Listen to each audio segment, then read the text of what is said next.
I was talking to a sociologist and a psychologist together at the University of Tulsa. We were sitting in a room talking, and they were the professors in the school. And they were talking to me about the impact of sex from a man on a woman. One of them was not only a psychologist, but she was also a born-again theologian. And it was the most amazing discussion.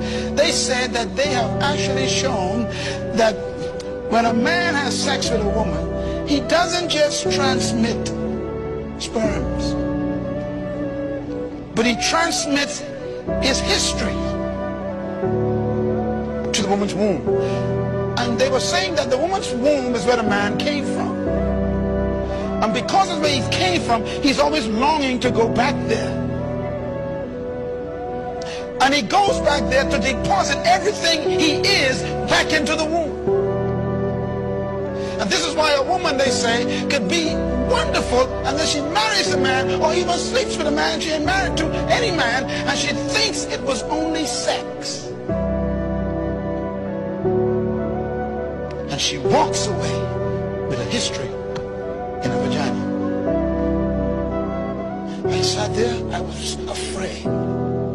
They said they have psychologically dealt with many, many cases where women pick up strange mental problems after sex with a man. No wonder why most prostitutes commit adultery. Commit suicide.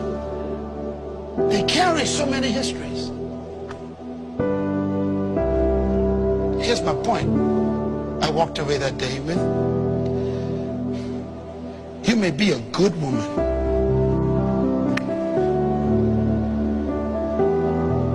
but if you marry a man who has these spirits harassing him, and he gives you a sperm, it becomes a child.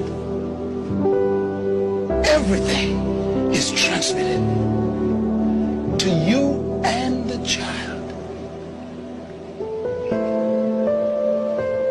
So I talked to the psychologist who was a theologian. I said, so what do you do? She says, you can't just counsel these people.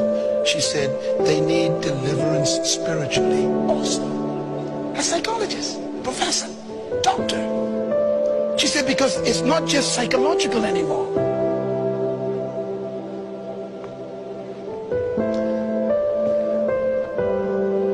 Why is my son like this?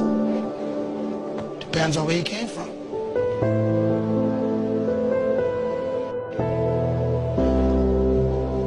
God's word.